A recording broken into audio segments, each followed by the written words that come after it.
A blind woman in white sits alone in the storm. She knows his name before he speaks. She sees what no one should see.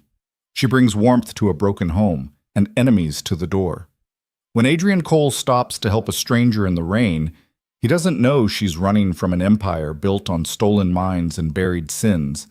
He doesn't know his daughter will be taken. He doesn't know the woman he saved will be the only one who can save them both. This is their story, a collision of desperation, power, and impossible choice. If you're watching, hit that like button and drop your city in the comments so I can see how far this story travels. Now let's begin. The rain came down in sheets that night, the kind that turned roads into rivers and made windshield wipers useless. Adrian Cole gripped the steering wheel tighter than he needed to, squinting through the downpour as he made his way home from the construction site. His hands ached, 32 years old, and his knuckles already looked 40. That's what 12-hour days did. That's what raising a 7-year-old alone did. He was thinking about Emma when he saw her. At first, it was just a shape at the bus stop. Pale, still, wrong for the hour and the weather. Adrian's foot hovered over the gas pedal. "Keep driving," the smart part of his brain said. "You don't know this person. You've got Emma waiting at Mrs. Pacheco's. You've got work in 6 hours. Keep driving." But he didn't. He pulled over, hazard lights blinking into the storm, and rolled down the passenger window. Water immediately sprayed inside. "Hey!" he shouted over the rain. "You need a ride?" The woman didn't move. She sat on the bench with her hands folded in her lap, barefoot, wearing what looked like a white linen dress that clung to her like a second skin. Her hair was dark and soaked, plastered against her face. She wasn't shivering. That's what got him. How still she was, like the cold didn't touch her. Then she turned her head toward him. Her eyes were pale, almost colorless in the streetlight. They didn't quite focus on him. Didn't quite focus on anything. "Adrian Cole," she said. His blood went cold. "What did you say?" "Adrian Cole, that's your name." He should have driven off. He should have floored it and never looked back. Instead, he opened the door and stepped out into the rain, water soaking through his jacket in seconds. "How do you know my name?" She stood slowly, carefully, like someone testing the ground beneath them. "Because I needed to find you." "Lady, I don't know what kind of game this is. It's not a game." Her voice was calm, too calm. "And I'm not trying to scare you. But if I stay out here much longer, someone's going to find me. And if they find me, they'll hurt anyone I'm near." Adrian stared at her.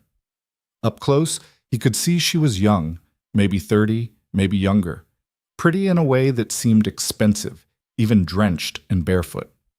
Her dress had no pockets, no purse, no phone. Nothing. "Who's looking for you?" "People you don't want to meet." "That's not an answer. It's the only one I can give you right now."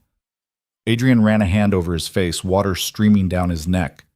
This was insane. He should call the cops. He should leave her here and let someone else deal with whatever mess she dragged herself into. But then she tilted her head slightly, and her expression softened. "You're thinking about your daughter," she said quietly. "Emma, you're worried about getting home to her." His chest tightened. "How the hell do you know that?" "I just do. I know it's not normal. I know this doesn't make sense. But I promise you, Adrian, I'm not here to hurt you or her. I just need help, just for tonight." The rain pounded against the pavement. Somewhere in the distance, a car horn blared. Adrian looked at her, this strange, blind woman who knew his name, who knew his daughter's name, who stood in the storm like she had nowhere else to go. "Get in the car," he said finally. She didn't hesitate. She moved toward the passenger door with surprising precision, her hand finding the handle on the first try. Adrian watched her slide into the seat, water pooling at her feet. He got back in, slammed the door, and sat there for a moment, gripping the wheel. "This is a bad idea," he muttered. "Probably," she agreed. "What's your name?" "Vivian Cross." Adrian pulled back onto the road. The name didn't mean anything to him, but the way she said it, like it carried weight, like it was a risk just to speak it, made his stomach twist. "You're going to tell me what's going on," he said. "Once we get to my place, you're going to explain all of this." "I will. And if I don't like what I hear, you're gone. Deal?" "Deal." They drove in silence after that. Adrian kept glancing at her out of the corner of his eye. She sat perfectly still, hands folded in her lap, head slightly tilted like she was listening to something he couldn't hear. Her eyes stayed unfocused, staring somewhere past the windshield. "How long have you been blind?" he asked. 3 years? Accident? Something like that. Another non-answer. Adrian clenched his jaw but didn't push. Not yet. The apartment was a 40-minute drive from the construction site, tucked into a neighborhood that had seen better days but wasn't quite falling apart. Adrian parked in front of a 3-story building with peeling paint and a busted light over the entrance. He killed the engine. "We're here?" Vivian nodded.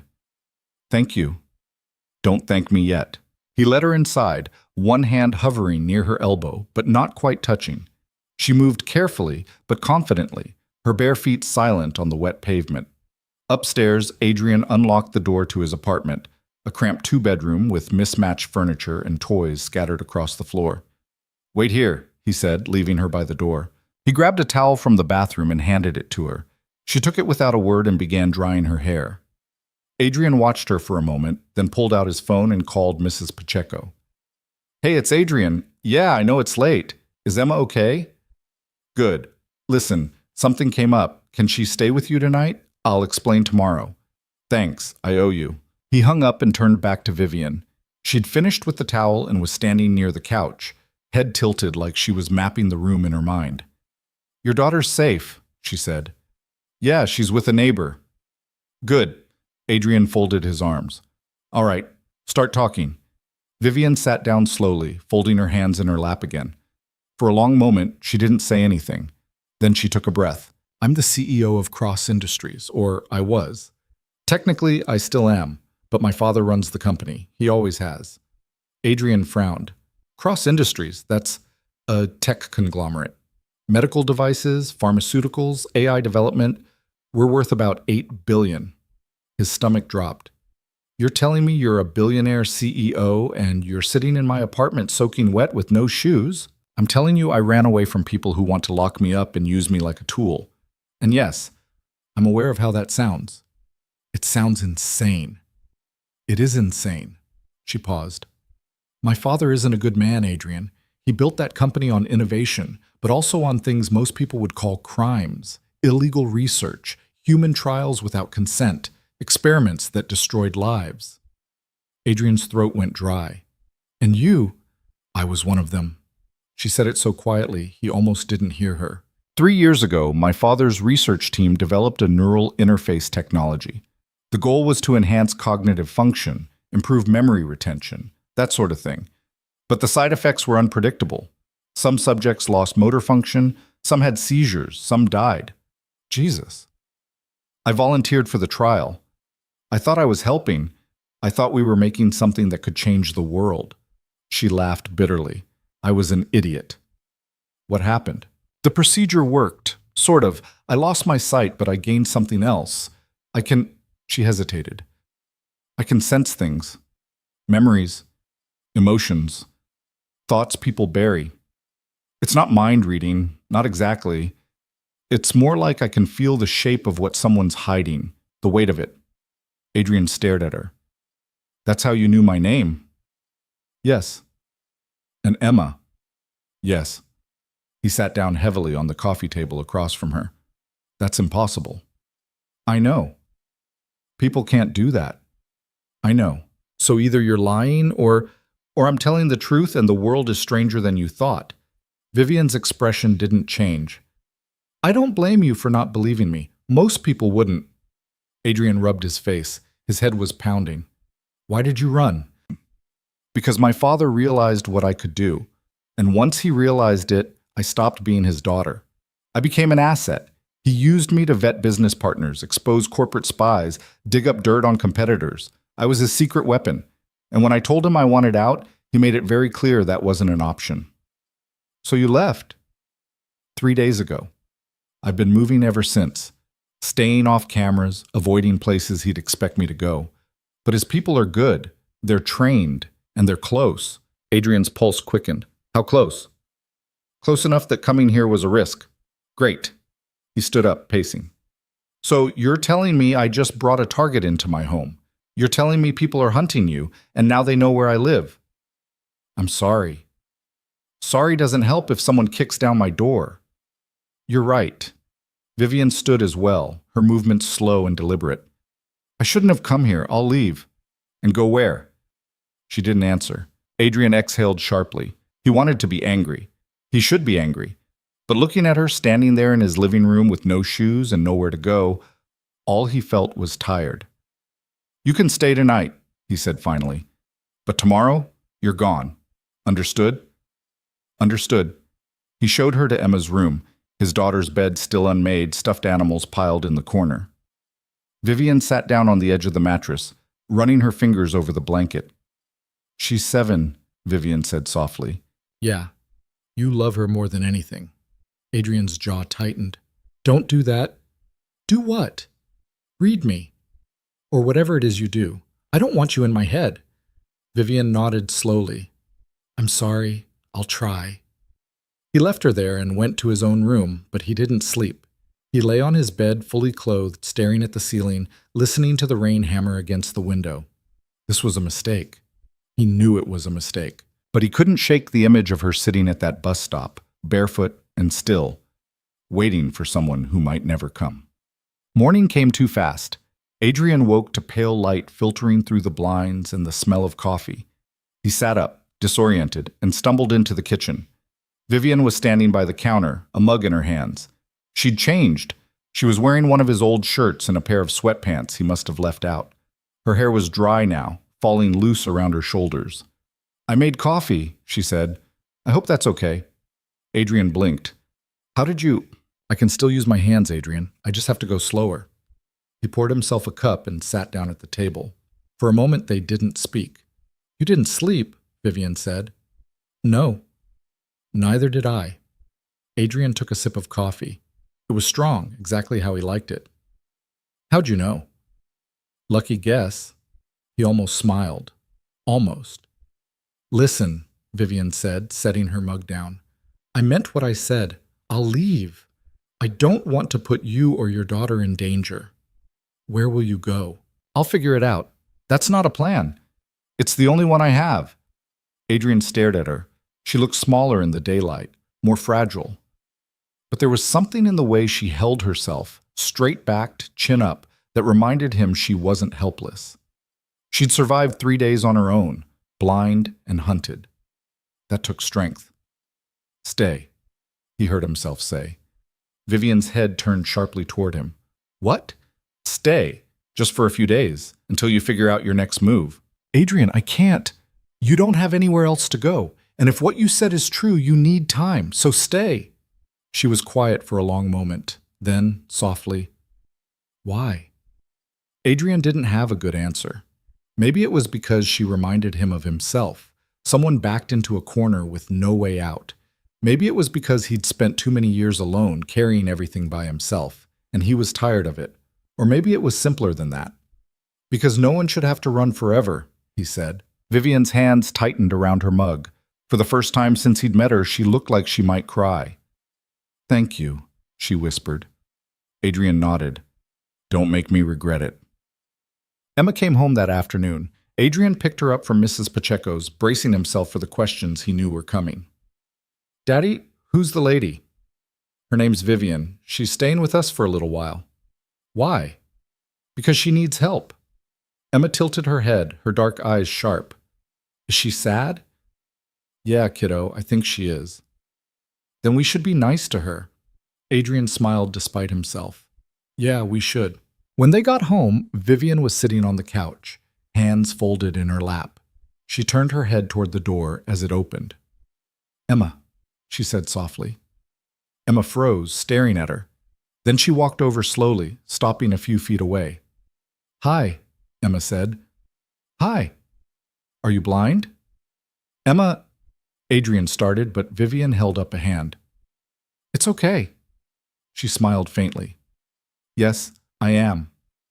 Does it hurt? Not anymore. Emma considered this. Then she held out her hand. I'm Emma. What's your name? Vivian reached out carefully, her fingers finding Emma's small hand. Vivian, it's nice to meet you. Emma grinned. You're pretty. Vivian laughed, a real laugh, surprised and genuine. Thank you. Adrian watched them, something tight in his chest, loosening just a little. Maybe this wouldn't be a disaster after all. That night, after Emma was asleep, Adrian sat with Vivian on the couch. The TV was on, but neither of them was really watching. "She's a good kid," Vivian said. "Yeah, she is." "You've done a good job with her." Adrian shrugged. "I do what I can." "That's more than a lot of people." They sat in silence for a while. Then Vivian spoke again, quieter this time. "Adrian, I need you to know something. If my father's people find me here, they won't just take me. They'll ask questions. They'll dig into your life. And if they think you're hiding something, they'll make it hurt." "I'm not hiding anything." "It won't matter." Adrian looked at her. "Then we'll deal with it." "You don't understand." "I understand that you're scared. I understand that you're running, but I also understand that you're not a bad person, Vivian, and I'm not going to throw you out just because things might get hard." Her jaw trembled. "You're an idiot." "Yeah, probably." She shook her head, but she was almost smiling. "Thank you." "Stop thanking me." "I can't help it." Adrian stood, stretching. "Get some sleep. Tomorrow's going to be long." "Adrian?" He turned back. "If anything happens," Vivian said, her voice barely above a whisper, "if they come here, you take Emma and you run. You don't wait. You don't fight. You just go." He didn't answer. He didn't need to. They both knew he wouldn't. The first sign of trouble came 2 days later. Adrian was walking Emma home from school when he noticed the car, a black sedan with tinted windows, parked across the street from his building. It hadn't been there that morning. "Daddy, what's wrong?" Emma asked. "Nothing, kiddo. Come on." He hurried her inside, locking the door behind them. Vivian was in the kitchen, washing dishes. She turned her head as they entered. "What happened?" "There's a car outside," Adrian said quietly. "Black sedan, tinted windows." Vivian's hand stilled in the sink. "How long has it been there?" "I don't know. It wasn't there this morning." "It's them." Adrian's pulse spiked. "You sure?" "Yes." He looked at Emma, who was watching them both with wide, worried eyes. "Emma, go to your room and pack a bag. Just some clothes and your favorite stuffed animal, okay? Are we leaving?" "Maybe. Just do it, please." She nodded and ran down the hall. Adrian turned to Vivian. "What do we do?" "We wait," Vivian said. "They won't move during the day. Too many witnesses. But tonight they'll come." "Yes." Adrian swore under his breath. "All right. Then we leave before they get the chance." "Adrian, we're leaving. All three of us. I'm not letting them take you, and I'm not letting them near my daughter." Vivian opened her mouth, then closed it. Finally, she nodded. "Okay." They packed quickly, quietly. Adrian grabbed clothes, cash, his old service pistol from the closet, a relic from his brief stint in the army that he'd hoped never to touch again. Emma watched from the doorway, her backpack clutched in both hands. "Daddy, I'm scared." "I know, kiddo, but we're going to be okay. I promise." He didn't know if he believed it, but he said it anyway.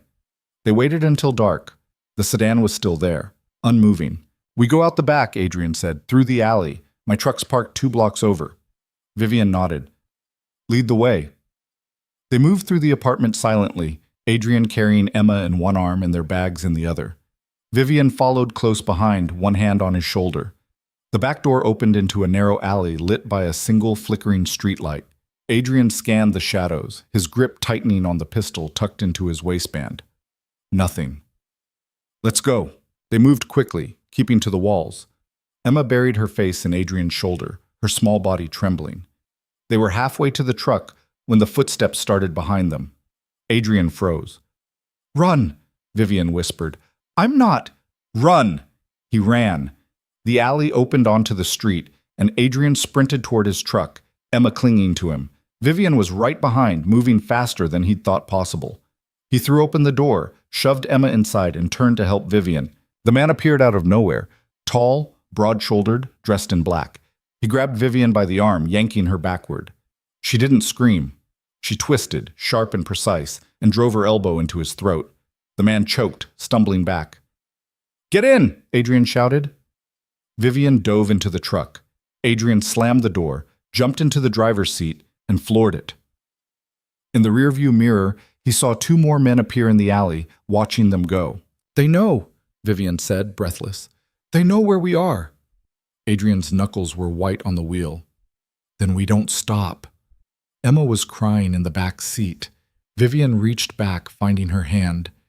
It's okay, Vivian said softly. It's okay. We're safe now. But Adrian knew they weren't, not even close. They drove for 3 hours straight, switching highways twice and doubling back through side roads Adrian barely remembered from years ago. Emma had finally stopped crying and fallen asleep in the back seat, her face pressed against the window. Vivian sat rigid in the passenger seat, her hands gripping the edge of the dashboard like she was bracing for impact. Where are we going? She asked quietly. Choi, I don't know yet. Adrian's eyes flicked to the rearview mirror for the 100th time. No headlights, no black sedans, nothing. But that didn't mean they were safe. We can't just drive forever. I know. Adrian, I said I know. He didn't mean to snap, but exhaustion was eating through him. His hands ached from gripping the wheel, his head pounded. I'm thinking. Vivian went quiet. After a moment, she turned her face toward the window, her pale eyes reflecting nothing but darkness. Adrian exhaled slowly, forcing himself to think. They needed somewhere off the grid, somewhere his name wouldn't show up on a motel registry or a credit card statement, somewhere Vivian's father's people wouldn't think to look. Then it hit him.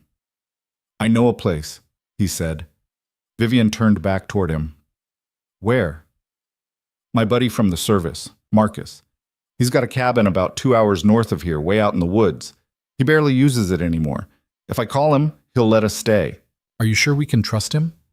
Adrian thought about Marcus. 6 years in the army together, 3 deployments, more close calls than either of them liked to count. Marcus had pulled him out of a burning Humvee in Kandahar. Adrian had carried him half a mile with a shattered leg outside Mosul. Trust wasn't even a question. Yeah, Adrian said. I'm sure. He pulled over at a gas station just off the highway, the kind of place that looked like it hadn't been updated since the 80s. Fluorescent lights buzzed overhead, casting everything in a sickly yellow glow. Adrian left the engine running and stepped out into the cold night air. He dialed Marcus's number. It rang 4 times before a gruff voice answered. This better be good, Cole. It's 2 a.m. Marcus, I need a favor. There was a pause. Then Marcus's tone shifted. What kind of favor? The kind where I don't ask questions and you don't either. I need your cabin, just for a few days. You in trouble? Not the kind you're thinking. Another pause. Adrian could hear the gears turning in Marcus's head, weighing the risk, calculating what it meant when someone you trusted called in the middle of the night asking for a safe place to hide. Keys are in the same spot, Marcus said finally, under the loose stone by the back steps. You remember where it is? Yeah. There's firewood in the shed and canned food in the pantry. Should be enough to last you a week if you're careful. Thanks, man. I owe you. You sure as hell do. And Cole? Yeah? Be careful. Whatever you're running from, don't let it catch you. Adrian hung up and got back in the truck. Vivian was stroking Emma's hair, her touch light and careful. We're good, Adrian said. He'll let us use the cabin. Thank you, Vivian whispered. Stop saying that. I can't. Adrian pulled back onto the highway, heading north. The road stretched out ahead of them, empty and dark. For a while, the only sound was the hum of the engine and Emma's soft breathing. Then Vivian spoke. They'll keep looking, you know. My father doesn't stop until he gets what he wants. Then we'll stay ahead of him. For how long? Adrian didn't have an answer to that. They reached the cabin just before dawn. It was tucked into a clearing surrounded by pine trees, small and weathered but solid.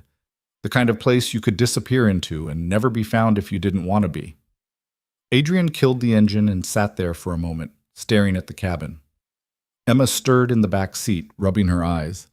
Daddy, where are we? Somewhere safe, kiddo, come on. He carried her inside while Vivian followed, one hand trailing along the truck's side to keep her bearings. The cabin smelled like wood smoke and dust, but it was clean enough. One main room with a fireplace, a small kitchen in the corner, and 2 bedrooms off to the side. Adrian set Emma down on the couch and handed her a blanket. Get some sleep, okay? Okay. She yawned, already drifting off again. Vivian stood near the door, her arms wrapped around herself. She looked smaller here, more vulnerable. You should sleep too, Adrian said. I can't. Why not? Because every time I close my eyes, I see them, my father's people. I see what they'll do if they find me. Adrian walked over to her, stopping a few feet away. They're not going to find you, not here. You don't know that. Maybe not. But I know I'm not letting them take you without a fight. Vivian's jaw trembled. For a moment, she looked like she might cry again. Then she took a breath and straightened her shoulders. Why are you doing this? She asked. You don't even know me. I know enough. That's not an answer. Adrian rubbed the back of his neck. My wife died 4 years ago. Cancer. She was 31. We had Emma. We had plans. We had everything ahead of us. And then one day she didn't. And I spent a long time after that feeling like I should have done more. Should have fought harder. Should have found a way to fix it. He paused, the words catching in his throat. I couldn't save her, he said quietly. But maybe I can save you. Vivian didn't say anything. She just reached out, her hand finding his arm, her fingers curling gently around his sleeve. Thank you, she whispered. This time Adrian didn't tell her to stop. They spent the next few days settling into a fragile routine. Adrian chopped firewood and made supply runs to a small town 20 miles away, paying cash and keeping his head down.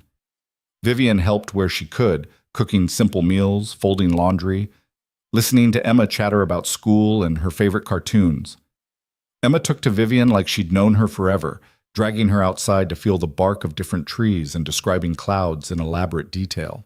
That one's a dragon, Emma said one afternoon, lying on her back in the grass beside Vivian. And that one's a castle, and that one's a really big dog. Vivian smiled. What kind of dog? I don't know, a fluffy one. That's the best kind. Adrian watched them from the porch, something warm and unfamiliar stirring in his chest. It had been a long time since Emma had laughed like that. A long time since he'd heard her sound so light. But the warmth didn't last. On the fourth night, Adrian woke to the sound of footsteps outside. He sat up, adrenaline spiking, and grabbed the pistol from the nightstand. The cabin was dark, silent. He moved to the window and peered out through the curtains. Nothing. Just trees and shadows. Then he saw it. A figure standing at the edge of the clearing, barely visible in the moonlight. Tall, still, watching. Adrian's blood ran cold. He moved quickly, crossing the room and shaking Vivian awake. She gasped, sitting up. What? Someone's outside, Adrian whispered. Stay here with Emma. Don't make a sound. Adrian, wait! He didn't wait. He slipped out the back door, pistol raised, moving low and fast through the trees. His heart hammered in his chest. The figure was still there, unmoving. Adrian circled around, coming up behind them. When he was close enough, he raised the gun. Don't move! The figure turned slowly. It was a man, maybe 40, dressed in dark clothes. His hands were empty, raised in a gesture of surrender. Easy, the man said. His voice was calm, almost bored. I'm not here to hurt you. Then what are you here for? To deliver a message. Adrian's finger tightened on the trigger. From who? William Cross, Vivian's father. Adrian's stomach twisted. How did you find us? Does it matter? The man tilted his head. You've done well, Mr. Cole. You've kept her safe this long. But this ends now. Mr. Cross is willing to make you an offer. I'm not interested. You haven't heard it yet. I don't need to. The man smiled faintly. $100,000. Cash. No questions asked. All you have to do is tell us where she is and walk away. Adrian stared at him. 100,000. That was more money than he'd seen in his entire life. Enough to pay off debts, get Emma into a better school, maybe even buy a house. No, he said. The man's smile faded. You're making a mistake. Probably, but it's my mistake to make. The man studied him for a long moment. Then he lowered his hands. Mr. Cross thought you might say that. So here's the other part of the message. If you don't cooperate, he'll make sure you lose everything. Your job, your apartment, your daughter. Adrian's vision went red. He stepped forward, pressing the gun to the man's chest. You threaten my daughter again, Adrian said, his voice low and dangerous. And I'll put a bullet in you right here. Understand? The man didn't flinch. Understood. Now get the hell off this property before I change my mind. The man turned and walked back into the trees without another word. Adrian stood there, shaking, until the sound of footsteps faded completely. When he got back inside, Vivian was standing in the main room, Emma clutched against her side. Her face was pale. "What did they say?" Vivian asked. "They offered me money to give you up." "And you said no." "Of course I said no." Vivian's hands tightened on Emma's shoulders. "Adrian, you should have taken it. You should have—" "I'm not selling you out, Vivian. Not for any amount of money. So drop it." She opened her mouth, then closed it. Finally, she nodded. "We need to leave," she said. "They know we're here. It's not safe anymore." "I know." They packed quickly, throwing clothes and supplies into bags. Emma was quiet, her eyes wide and frightened. Adrian knelt in front of her, taking her small hands in his. "Listen to me, kiddo. I need you to be brave, okay? We're going to move again, but I promise you, we're going to be okay. Do you trust me?" Emma nodded, her lip trembling. "I trust you, Daddy." "Good girl."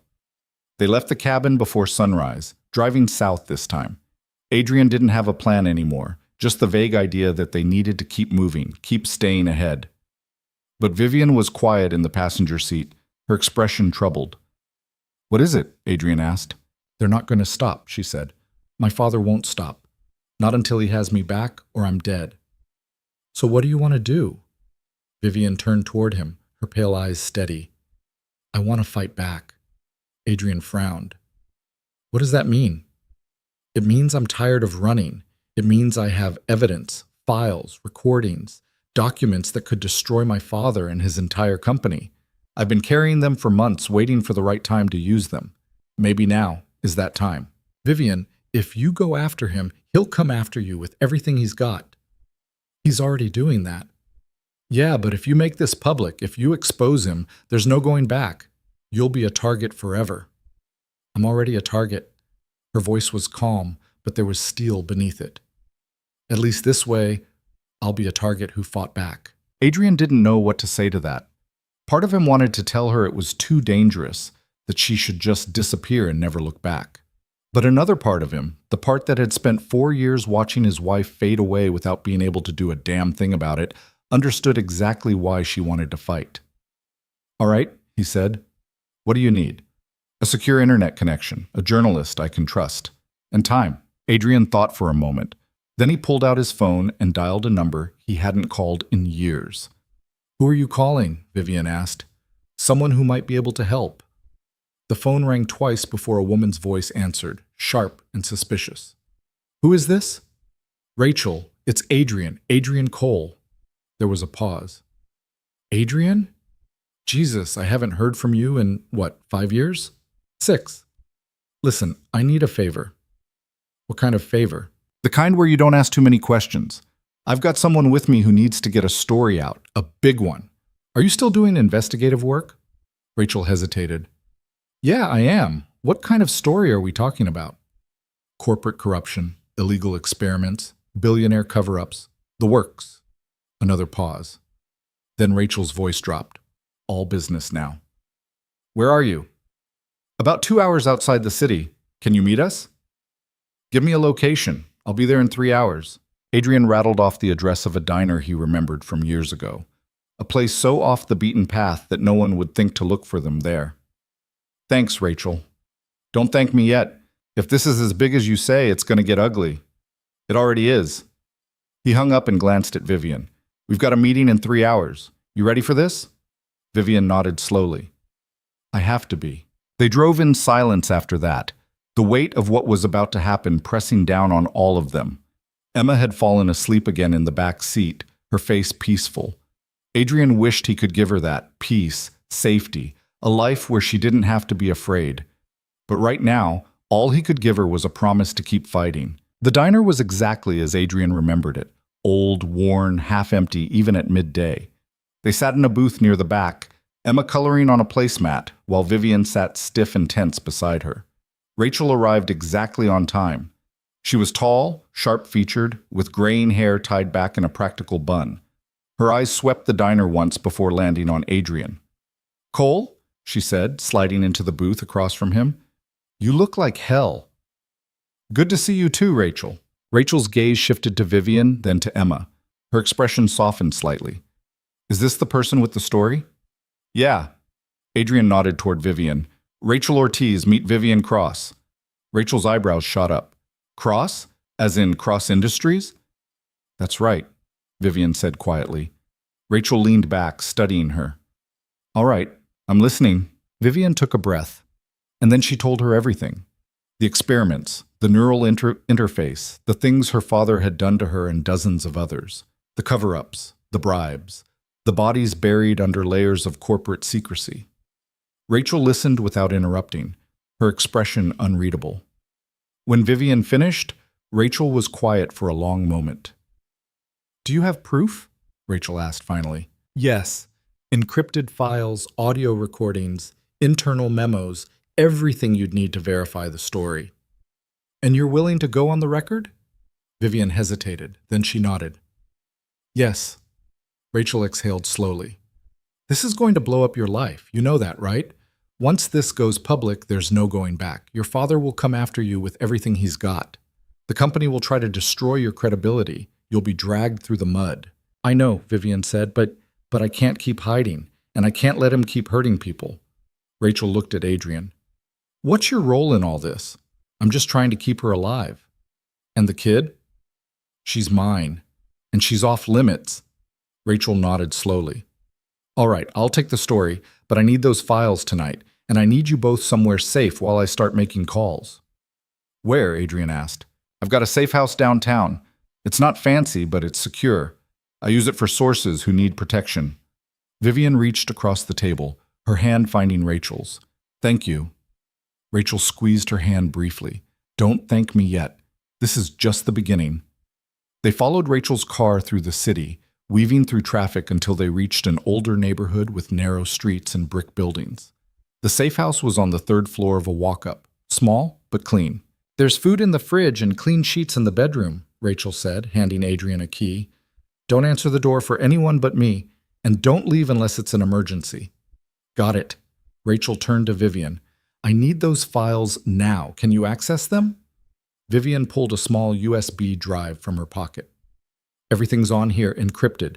The password is in a text file on the drive. Rachel took it carefully, like it was something fragile. I'll start reaching out to sources tonight. This is going to take a few days to verify, maybe longer. You need to be patient. I can do that. Rachel nodded and left without another word. Adrian locked the door behind her and turned to find Emma tugging on Vivian's hand. Can we have dinner now? Emma asked. I'm hungry. Vivian smiled faintly. Of course. They ate together at the small kitchen table, pasta from a box, garlic bread from the freezer, nothing fancy but warm and filling. Emma talked non-stop about the things she'd seen on the drive, the buildings and the people and the way the city lights looked like stars. Vivian listened, nodding and smiling, but Adrian could see the tension in her shoulders, the way her hands trembled slightly when she reached for her glass. After Emma went to bed, Adrian and Vivian sat on the couch in the dim light of a single lamp. You okay? Adrian asked. No. Vivian's voice was barely a whisper. But I will be. You did the right thing, giving Rachel those files. I hope so. You don't sound convinced. Vivian turned toward him, her pale eyes searching for something she couldn't see. What if it's not enough? What if my father finds a way to bury this, to make it all disappear? Then we'll deal with it. But you can't think like that. You took the first step. That's what matters. Vivian was quiet for a long moment. Then she reached out, her hand finding his. I don't know how to thank you, she said softly, for everything you've done. For Emma. For this. Adrian looked down at their joined hands. Her fingers were cold, trembling slightly. You don't have to thank me, he said. I'm just doing what anyone would do. No. You're doing what almost no one would do, and I won't forget that. Adrian didn't know what to say to that, so he just sat there holding her hand until she finally let go and stood. I should sleep, she said. Tomorrow's going to be hard. Yeah, it is. She paused at the bedroom door, her hand on the frame. Adrian? Yeah? If something happens to me, if my father's people find us before Rachel can publish the story, promise me you'll take Emma and run. Promise me you won't try to be a hero. Adrian's jaw tightened. I'm not making that promise. Adrian, I'm not leaving you behind, Vivian, so drop it. She stood there for a long moment, then nodded slowly. Okay. She disappeared into the bedroom. Adrian sat alone in the dark, staring at the locked door, wondering how the hell he'd ended up here, hiding in a safe house with a blind CEO and his daughter, waiting for the other shoe to drop. But even as the fear gnawed at him, even as the exhaustion pulled at his bones, he knew one thing for certain. He wasn't giving up. Not on Vivian, not on Emma, not on any of this. Whatever came next, they'd face it together. The next morning came with the kind of gray sky that promised rain but never delivered. Adrian woke to the sound of Emma's laughter drifting from the kitchen. For a moment, still caught between sleep and waking, he let himself believe everything was normal. That they were home. That Vivian was just a friend visiting. That no one was hunting them. Then reality crashed back in. He rolled off the couch, his back aching from the makeshift bed, and found Emma and Vivian at the stove. Emma was standing on a chair, carefully stirring something in a pan while Vivian stood beside her, one hand resting lightly on the counter for balance. "We're making pancakes," Emma announced proudly. "I can see that." Adrian rubbed his face, trying to shake off the exhaustion. "How'd you manage this without burning the place down?" "Vivian taught me," Emma said. "She said, you just have to listen to the bubbles." Adrian glanced at Vivian.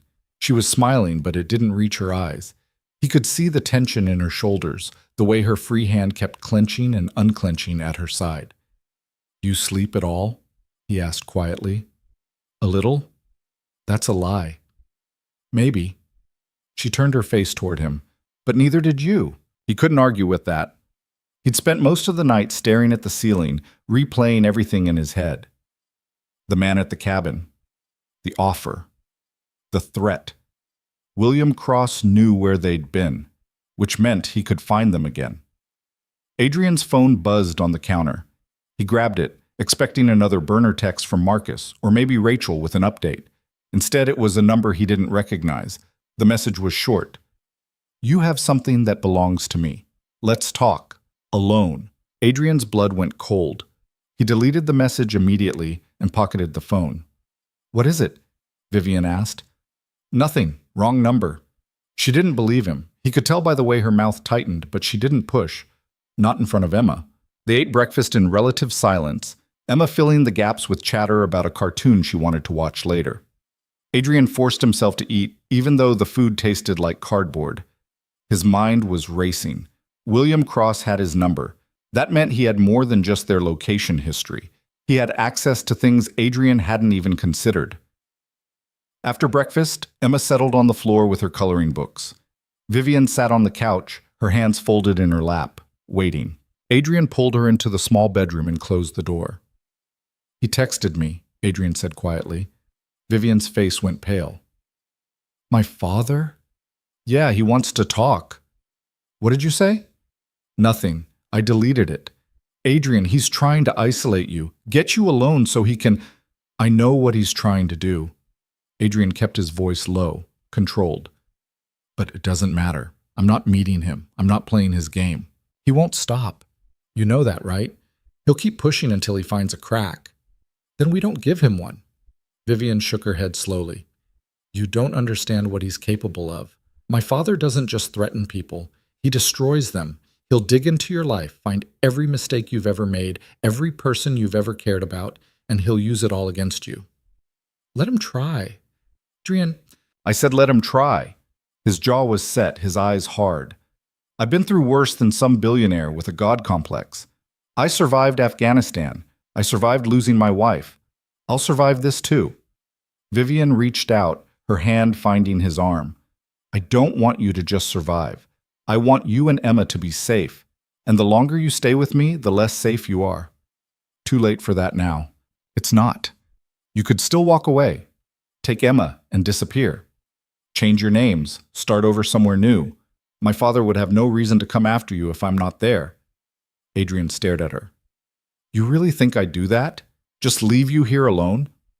"I think you should consider it." "Well, I'm not, so drop it."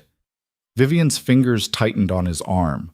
For a moment, she looked like she might argue. Then she just nodded, her expression resigned. "Okay, They returned to the living room. Emma looked up from her coloring book, her eyes darting between them. "Are you guys fighting?" she asked. "No, kiddo," Adrian said. "Just talking." "About the bad people?" Adrian's chest tightened. "Yeah, about the bad people." Emma set down her crayon. "I don't want them to hurt Vivian." "They won't." "How do you know?" "Because I won't let them." Emma studied him for a long moment, then nodded, like that settled it. Adrian wished he had her faith. Rachel showed up just after noon carrying a laptop bag and looking like she hadn't slept either. She set the bag on the kitchen table and pulled out her computer. "We need to talk," she said without preamble. Adrian sent Emma to the bedroom with instructions to play quietly. Once the door was closed, he and Vivian sat across from Rachel. "I've been going through the files," Rachel said, "and I have to say this is worse than I thought." "How bad?" Vivian asked. "Bad enough that I've already had 2 lawyers tell me to bury it, and 3 sources refuse to go on the record." Rachel opened the laptop and turned it toward them. "Your father didn't just run illegal experiments. He built an entire infrastructure around them. Shell companies, offshore accounts, falsified research data. He's been doing this for at least 15 years. Vivian's hands clenched in her lap. "How many people?" "At least 60 that I can confirm. Probably more. Some of them died. Some of them are still alive but too scared to talk. And some of them," Rachel hesitated. "Some of them just disappeared." The room went silent. "What about the authorities?" Adrian asked. "Can't you take this to the FBI or something?" "I could. But your father's got connections, Vivian. High-level ones. Senators, judges, agency directors. If I go to the wrong person, this whole thing gets buried and you end up in a cell somewhere." "So what do we do?" Adrian asked. "We go public. I've got a contact at the Times who's willing to run the story if I can get a second source to corroborate. Someone who was directly involved in the experiments." "I was directly involved," Vivian said. "I know, but you're also the whistleblower. We need someone else. Someone your father can't dismiss as a disgruntled daughter." "There's no one," Vivian said flatly. "Everyone who worked on the project either disappeared or signed ND, as that would ruin them if they talked." Rachel leaned back in her chair. "Then we have a problem." Adrian's phone buzzed again. Another text from the same number. "I know you're with Rachel Ortiz. Tell her to drop the story or I'll make sure she never works again." Adrian's stomach dropped. He held up the phone so Rachel could see. Rachel read the message and laughed. A short, bitter sound. "Well, that's confirmation he's worried." "He's threatening you," Adrian said. "He's been threatening me for years. Comes with the job." Rachel closed the laptop. "But it means we're close. He wouldn't be this aggressive if he thought he could contain this. Or he's about to do something we won't see coming," Vivian said quietly. Rachel looked at her. "You know him better than anyone. What do you think he'll do next?" Vivian was silent for a long moment. When she spoke, her voice was barely above a whisper. "He'll take Emma." Adrian's blood turned to ice. "What?" "It's what he does. When he can't control someone directly, he finds leverage. And your daughter is leverage. He's not getting anywhere near her. He doesn't have to. He has people who will do it for him." Vivian turned toward Rachel. "How fast can you publish the story?" "If I skip some of the verification steps, 2 days. Maybe less." "Do it." "Vivian, if I rush this and get something wrong, your father's lawyers will tear it apart. The whole thing falls apart." "Then don't get anything wrong." Vivian's voice was steel. "But don't wait either. Every hour we delay is another hour he has to move against us." Rachel studied her, then nodded slowly. "All right, I'll push it through. But you need to stay here and stay quiet. No phones, no internet, no contact with anyone outside this room. Understood?" "Understood," Adrian said. Rachel packed up her laptop and stood. "I'll be back tomorrow with an update. Until then, keep your heads down." She left, locking the door behind her. Adrian immediately went to the bedroom and checked on Emma. She was lying on the bed, flipping through a picture book, safe and oblivious. He closed the door and turned to find Vivian standing in the hallway, her face drawn. "I'm sorry," she said. "For what?" "For bringing this into your life, for putting Emma in danger, for all of it." Adrian crossed the space between them. Stop apologizing. You didn't choose this. Your father did. I chose to run. I chose to drag you into it. And I chose to help you. So we're both responsible. Now stop beating yourself up and help me figure out how to keep my daughter safe. Vivian nodded slowly. We need a backup plan, in case they come before the story publishes. What kind of backup plan? The kind where we don't wait for them to make the first move. Adrian frowned. What are you saying? I'm saying we go to them.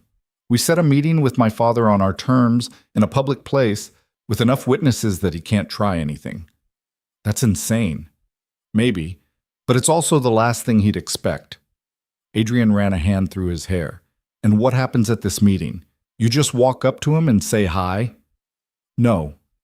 I tell him I'm willing to come back, that I'll cooperate if he leaves you and Emma alone. You're not going back to him. I won't actually go back, but he doesn't know that. And while he's focused on me, you get Emma somewhere safe. Adrian shook his head. That's not a plan. That's suicide. It's the only way to guarantee Emma's safety. No, we're not splitting up. We stick together, and we wait for Rachel to publish the story. Once it's out, your father can't touch you. And if it takes too long, if he moves first? Adrian didn't have an answer to that. They spent the rest of the day in tense silence, waiting for something to happen. Emma sensed the mood and stayed quiet, playing with her toys and occasionally asking questions that Adrian answered with half-truths and forced smiles. Night fell. Adrian made dinner, spaghetti from a box, nothing fancy. They ate together at the small table, the silence broken only by the scrape of forks on plates. After Emma went to bed, Adrian and Vivian sat on the couch in the dark. The only light came from the street lamp outside, casting long shadows across the room. Tell me about your wife, Vivian said suddenly. Adrian glanced at her. Why? Because I want to know. Because you've told me so little about yourself, and I feel like I owe you more than just my secrets. Adrian was quiet for a long moment. Then he started talking. Her name was Sarah. We met in college. She was studying nursing. I was doing construction management. She had this laugh, loud and unfiltered, the kind that made everyone around her start laughing too. She was tough. Tougher than me, honestly. When she got diagnosed, she didn't fall apart. She just looked at me and said, "We're going to fight this." And we did. For 2 years, we fought. He paused, his throat tight. But it wasn't enough. Near the end, she made me promise I'd take care of Emma, that I wouldn't let grief turn me into someone who couldn't be there for her. I've tried to keep that promise. Some days are harder than others. Vivian reached out, her hand finding his. She sounds like she was an amazing person. She was. Emma's lucky to have you. I don't know about that. I do. Vivian's fingers squeezed his gently. You're a good father, Adrian. A good man. Don't let anyone, including yourself, convince you otherwise. Adrian didn't know what to say to that, so he just sat there, holding her hand, feeling something shift between them, something he hadn't felt in a long time. Then his phone buzzed. Another text. Same number. Last chance. Meet me tomorrow at noon. Riverside Park, south entrance. Come alone or the girl pays the price. Adrian's vision blurred with rage. He stood abruptly, pacing the small room like a caged animal. What did he say? Vivian asked. Adrian showed her the phone. Her face went pale. You're not going. The hell I'm not. Adrian, it's a trap. I know it's a trap, but he's threatening Emma. I can't ignore that. So what are you going to do? Walk into his ambush and hope for the best? I'm going to meet him, and I'm going to make sure he understands that if he touches my daughter, I'll burn his entire world to the ground. Vivian stood, moving toward him with surprising speed. You can't fight him like this. He's too powerful. He has too many resources. Then I'll die trying. And what happens to Emma when you're dead? That stopped him cold. Vivian's hand found his chest, pressing lightly over his heart. You can't protect her if you're gone. So stop thinking like a soldier and start thinking like a father. Adrian's fists clenched at his sides. Then what do you suggest? We call Rachel. We tell her what's happening, and we move up the timeline. She said 2 days. Then we make it 1. Adrian pulled out his phone and dialed Rachel's number. She answered on the 3rd ring, her voice sharp. What's wrong? He's threatening Emma. He wants to meet tomorrow. We're out of time. Rachel swore under her breath. All right, I'll push the story live tonight. It won't be perfect, but it'll be enough. How long? Give me 4 hours, maybe 5. Can you hold out that long? Adrian glanced at Vivian, then at the closed bedroom door where Emma slept. Yeah, we can hold out. Good, stay put. And Cole? Yeah? Be ready. Once this goes live, all hell's gonna break loose. She hung up. Adrian set the phone down and turned to Vivian. 4 hours, he said. Then we wait. They sat together in the dark, listening to the sounds of the city outside. Every passing car made Adrian's hand drift toward the pistol on the coffee table. Every footstep in the hallway made his muscles tense, but nothing happened. The hours crawled by. Adrian checked on Emma twice, both times finding her asleep, her face peaceful. He envied her that peace, the ability to trust that the adults around her would keep her safe. At 3 a.m, Rachel called. It's live, she said. Front page of the Times website. Cross Industries CEO accused of illegal human experimentation. It's already trending. Adrian exhaled slowly. Thank you. Don't thank me yet. This is just the beginning. Cross is going to come at us with everything he's got. Lawyers, PR firms, maybe worse. You need to be ready. We will be. And Cole? Get some sleep. You sound like death. She hung up. Adrian turned to Vivian, who was sitting perfectly still, her hands folded in her lap. It's done, he said. Vivian nodded slowly. Then there's no going back. No, there's not. For a moment, neither of them spoke. Then Vivian stood and crossed the room, her movements careful and deliberate. She stopped in front of him, close enough that he could feel the warmth of her. Thank you, she said softly, for everything, for believing me, for protecting me, for giving me the courage to fight back. Adrian looked down at her, at the woman who'd walked into his life out of the rain and turned everything upside down. You didn't need me for that. You were always going to fight. I just helped you get there. Vivian smiled faintly. Then, without warning, she leaned forward and kissed him. It was brief, tentative, like she wasn't sure if she was allowed, but it was real. When she pulled back, her cheeks were flushed. I'm sorry, I shouldn't have. Adrian kissed her back. Longer this time, deeper. His hands found her waist, pulling her close. For a moment, the fear and exhaustion and danger all faded away. There was just her. Just this. When they finally broke apart, they were both breathing hard. We should get some sleep, Vivian whispered. Yeah, we should. But neither of them moved. They just stood there, holding each other in the dark, knowing that when morning came, everything would change. And they were right. The pounding on the door started at dawn. Hard, insistent, the sound of authority that didn't ask permission. Open up! Federal agents! Adrian bolted upright, adrenaline spiking. Vivian was already on her feet, her face pale. Emma appeared in the bedroom doorway, rubbing her eyes. Daddy? Stay there, kiddo. Don't move. Adrian grabbed the pistol and moved to the door, peering through the peephole. 3 men in dark suits stood outside, badges raised. We're looking for Vivian Cross, one of them shouted. We have a warrant for her arrest. Adrian's stomach dropped. He turned to Vivian. Did you know about this? No, my father must have moved faster than we thought. The pounding came again, harder this time. Open the door or we break it down. Adrian looked at Emma, at Vivian, at the door that was about to splinter. His mind raced. They couldn't run. They couldn't fight. They were trapped. Then Vivian stepped forward, her chin up, her shoulders square. Let them in, she said. Vivian, let them in. It's over. No, it's not over. We can still... Adrian. She turned toward him, her pale eyes steady. I'm not letting them hurt you or Emma because of me. So please, open the door. Adrian's hand shook on the doorknob. Every instinct screamed at him to fight, to protect her, to find a way out. But he looked at Emma, terrified and small in the doorway, and he knew Vivian was right. He opened the door. The agents swarmed in immediately, one of them grabbing Vivian's arms and pulling them behind her back. She didn't resist. She just stood there, calm and still, as they cuffed her. Vivian Cross, you're under arrest for corporate espionage, theft of proprietary information, and violations of federal data protection laws. That's bullshit, Adrian said. She didn't steal anything. It was her company. Step back, sir. No, you're making a mistake. One of the agents moved toward him, hand on his holster. Step back or you're going down too. Adrian froze. He wanted to fight, wanted to grab Vivian and run.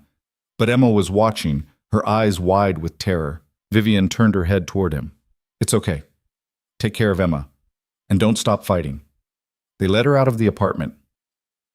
Adrian stood in the doorway, watching as they pushed her into the back of a black SUV and drove away. Emma ran to him, wrapping her arms around his legs. She was crying, her small body shaking. They took her, Emma sobbed. They took Vivian. Adrian knelt down, pulling her into his arms. I know, kiddo. I know. Are they going to hurt her? Adrian's jaw clenched. Not if I can help it. He carried Emma back inside and locked the door. His hands were shaking, his mind racing. This wasn't over. William Cross thought he'd won, thought he'd silenced his daughter and scared Adrian into submission, but he was wrong. Adrian pulled out his phone and called Rachel. They arrested her, he said when she answered. Federal agents. They said corporate espionage. Rachel swore. Cross must have called in favors, but they can't hold her long, not with the story out. Too much public attention. How long? 24 hours, maybe 48. Depends on how fast his lawyers move. That's too long. I know, but there's nothing we can do right now except wait. Like hell there isn't. Adrian hung up before Rachel could argue. He looked at Emma, still clinging to his side. Pack a bag, kiddo. We're leaving. Where are we going? Adrian's expression hardened. To get Vivian back. Emma's backpack sat by the door, stuffed with clothes and her favorite stuffed rabbit.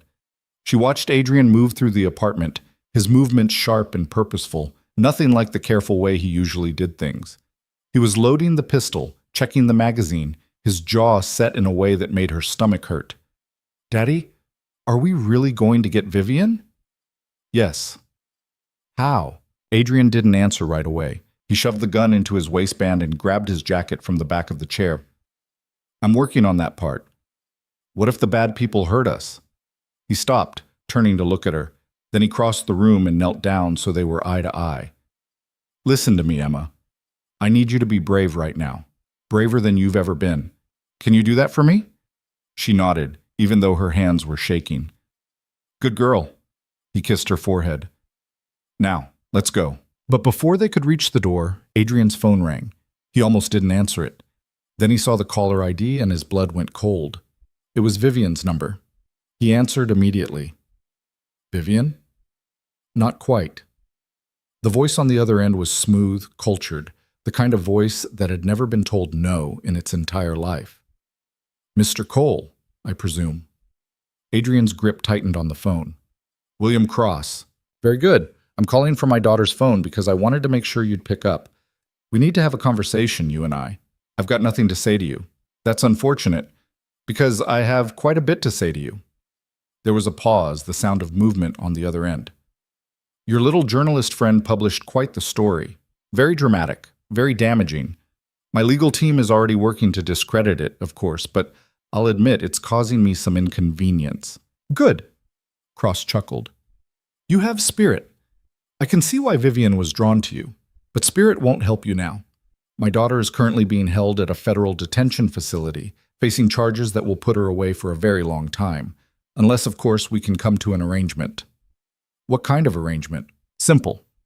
You bring me the copies of those files, all of them, every backup, every piece of evidence, and I make the charges disappear. Vivian walks free. You and your daughter go back to your quiet little life, and we all forget this unfortunate incident ever happened. Adrian's laugh was bitter. You think I'm that stupid? The second I hand over those files, you'll kill all three of us. Don't be dramatic, Mr. Cole. I'm a businessman, not a monster. I have no interest in harming you or your daughter. You're collateral damage in a family dispute, nothing more. Give me what I want, and you're free to go. And if I don't, then I'll be forced to explore other options. Options that involve your daughter. Emma, isn't it? 7 years old, attends Lincoln Elementary, loves strawberry ice cream, and has a fear of thunderstorms. Lovely child. It would be a shame if something happened to her. Adrian's vision went red. His hand shook so hard he almost dropped the phone. You touch her, and I swear to every power that exists, I will find you and I will end you. Empty threats don't frighten me, Mr. Cole. I've been threatened by far more dangerous men than you. But I'll tell you what. Since I'm feeling generous, I'll give you 12 hours to think about my offer. After that, the window closes. Permanently. The line went dead. Adrian stood there staring at the phone, his entire body vibrating with rage. Emma was watching him, her eyes huge. What did he say? Adrian forced himself to take a breath, then another. He wants to make a deal. What kind of deal? The kind we're not taking. He grabbed Emma's hand and pulled her toward the door. But his mind was racing now, trying to piece together a plan from fragments and desperation. Cross had Vivian. Cross had resources, lawyers, federal agents in his pocket. What did Adrian have? A pistol, a truck, and a 7-year-old daughter he'd die to protect. It wasn't enough. It would never be enough. Unless he changed the game entirely. He pulled out his phone again and called Marcus. Cole, man, it's 7 in the morning. This better be. I need another favor, a big one. Marcus was quiet for a moment. How big? Remember that guy you used to run with in Detroit? The one who did private security? Deacon? Yeah, I remember him. Why? I need his number, and I need it now. Adrian, what the hell is going on? I can't explain right now, but I need someone who knows how to get into places they're not supposed to be. Can you help me or not? Marcus swore under his breath. Yeah, I can help. Give me 5 minutes. Adrian hung up and looked down at Emma. Change of plans, kiddo. We're going to go see an old friend of mine first. Will he help us get Vivian? I hope so. Marcus called back 3 minutes later with a number and an address. Deacon's in the city, runs a security consulting firm now, but he still does side work for the right price. Tell him I sent you. And Cole? Yeah? Whatever you're planning, be careful. Deacon's good, but he's not a miracle worker. I'll take what I can get. Adrian drove across town with Emma strapped in the back seat, her small face pressed against the window. The address Marcus had given him led to a nondescript office building in a neighborhood that looked like it couldn't decide if it was going up or coming down. Adrian parked on the street and told Emma to stay in the truck. Lock the doors. Don't open them for anyone but me. What if you don't come back? I'll come back. But what if... Emma, he turned to face her fully. I will always come back for you. Always. Understand? She nodded, her lip trembling. Adrian climbed out and headed into the building. The elevator was broken, so he took the stairs to the 3rd floor. The door at the end of the hallway had a small brass plate that read Deacon Security Solutions. Adrian knocked. The man who answered was tall and broad-shouldered, with graying hair and a scar that ran from his left ear to his chin. He looked Adrian up and down, his expression unreadable. You Marcus's friend? Yeah. Come in. The office was small and cluttered, filled with computer monitors and equipment Adrian didn't recognize. Deacon gestured to a chair and sat down behind his desk. Marcus said you need help with something sensitive. What's the job? Adrian leaned forward. I need to get someone out of a federal detention facility. Deacon raised an eyebrow. That's not sensitive. That's insane. I know, but I don't have a choice. There's always a choice, friend, and the smart choice here is to walk away and let the lawyers handle it. The person who put her there owns the lawyers. Deacon studied him for a long moment. This about that Cross Industries story? The one that broke last night? Yeah. So the woman you're trying to bust out is Vivian Cross? Yeah. Deacon leaned back in his chair, fingers steepled. You know what you're asking me to do, right? We're talking about a federal facility, armed guards, surveillance, protocols. Even if we get her out, they'll hunt you for the rest of your life. I know. And you're still willing to do it. I don't have a choice. Her father's coming after my daughter. The only way to stop him is to get Vivian somewhere safe and make sure the truth comes out. Deacon was quiet for a long moment. Then he sighed and pulled out a laptop. All right, let's see what we're dealing with. He typed rapidly, pulling up schematics and floor plans. Adrian watched, his heart pounding, as Deacon mapped out the detention facility where Vivian was being held. She's in the downtown federal building, temporary holding, probably on the 3rd floor. Security's tight, but not impossible. The real problem is getting out once we're in. They'll lock down the building the second an alarm goes off. So we make sure the alarm doesn't go off. That's easier said than done. Can it be done or not? Deacon looked at him. Yeah, it can be done. But it's going to cost you, and I'm not talking about money. What do you want? I want to know why you're doing this. And don't give me some line about doing the right thing. I've been in this business long enough to know nobody risks everything for a stranger unless there's more to the story. Adrian hesitated. Then he told him. About the rain and the bus stop. About Emma and the way Vivian had smiled when his daughter described clouds. About the kiss in the dark and the feeling that for the first time in 4 years, he wasn't carrying everything alone. When he finished, Deacon nodded slowly. All right, I'm in. Just like that? Just like that. But we do this my way. You follow my lead, you don't ask questions, and if things go sideways, you get your daughter and you run. Deal? Deal. Deacon stood and started gathering equipment. Radios, lockpicks, what looked like a small EMP device. We move tonight, 2 a.m. when the shift change happens. That gives us a 15-minute window to get in and out. You bring your truck around to the south entrance. I'll meet you there. What about Emma? She stays in the truck, doors locked, engine running. If we're not out in 20 minutes, she drives to this address. He scribbled something on a piece of paper. It's a safe house. Friend of mine runs it. She'll be taken care of. Adrian pocketed the paper, his chest tight. Thank you. Don't thank me yet. We might all be dead by morning. Adrian left the office and returned to the truck. Emma was right where he'd left her, clutching her stuffed rabbit. Did he say yes? Yeah, kiddo, he said yes. So, we're really going to save Vivian? Adrian started the engine. We're really going to try. The rest of the day crawled by. Adrian drove them to a cheap motel on the outskirts of town, paying cash for a room with 2 beds and a broken TV. Emma curled up on one bed with her rabbit, while Adrian sat on the other, field stripping and cleaning the pistol. Daddy? Yeah? Are you scared? Adrian looked at her. Yeah, I am. Me too. He set the gun down and moved to sit beside her. You know what your mom used to tell me when I was scared? Emma shook her head. She said fear is just your brain's way of telling you something matters, and the things that scare you the most are usually the things worth fighting for. Is Vivian worth fighting for? Adrian thought about the woman who'd walked into his life out of nowhere, who'd brought danger and chaos and something he'd thought he'd lost forever. Yeah, she is. Emma nodded and snuggled closer. Then we'll fight. Yeah, kiddo, we will. They dozed fitfully through the afternoon. When evening came, Adrian ordered pizza, and they ate in silence, both of them too nervous to talk. Emma fell asleep around 9, her small body curled around the rabbit. Adrian sat in the chair by the window, watching the parking lot, waiting for 2 a.m. to arrive. When it finally did, he woke Emma gently. Time to go, kiddo. She rubbed her eyes and followed him to the truck without complaint. The drive to the federal building took 30 minutes. The streets were empty, the city asleep. Adrian parked in the shadows near the south entrance, just like Deacon had instructed. Deacon appeared out of the darkness 5 minutes later, dressed in black and carrying a duffel bag. He tapped on the window and Adrian rolled it down. You ready? As I'll ever be. Good. Stay here. If you hear gunshots, drive. Don't wait for me, don't look back, just go.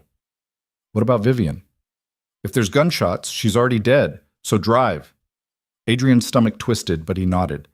Deacon disappeared into the building. Adrian sat there, his hands gripping the wheel, counting the seconds. Beside him, Emma was silent, her eyes wide and frightened. 5 minutes passed. Then 10. Then 15. Adrian's phone buzzed. A text from an unknown number. We're coming out. Be ready. Adrian started the engine, his heart hammering. 30 seconds later, the south entrance door burst open and Deacon emerged, half carrying Vivian. She was stumbling, disoriented, still in the white dress she'd been arrested in. Adrian threw open the passenger door. Deacon shoved Vivian inside and slammed the door. Go! Now! Adrian floored it. The tires screamed as they peeled out of the parking lot.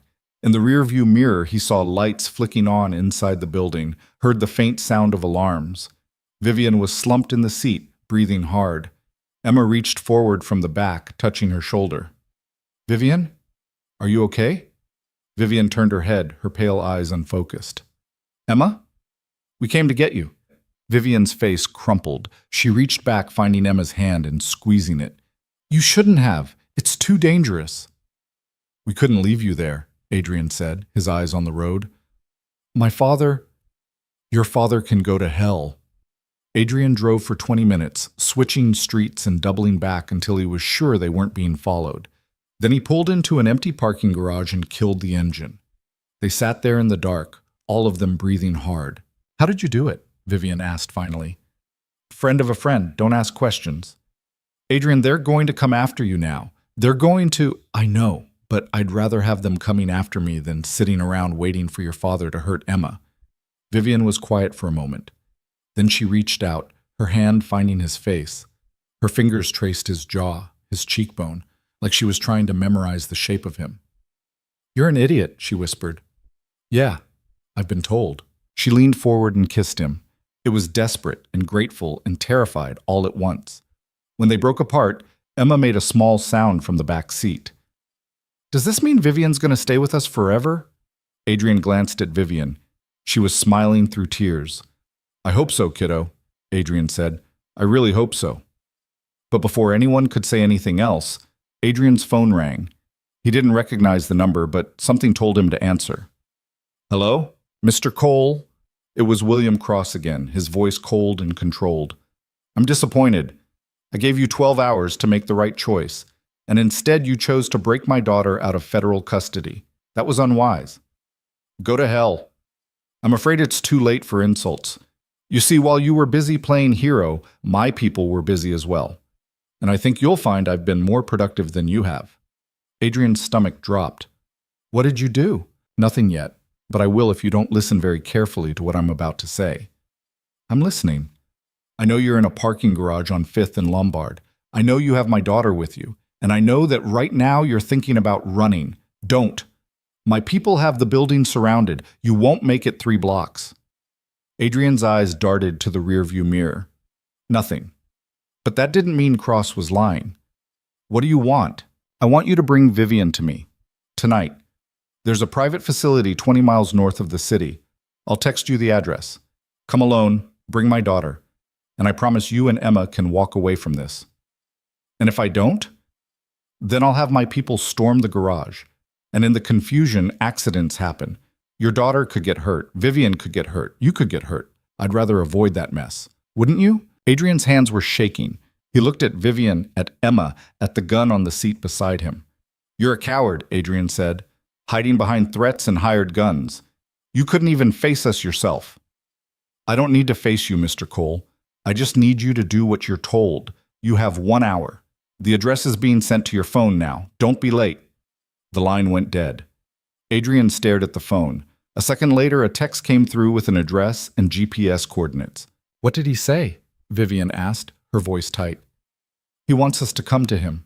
Says he's got the building surrounded." "Do you believe him?" Adrian looked around the garage. It was empty, silent. But that didn't mean anything.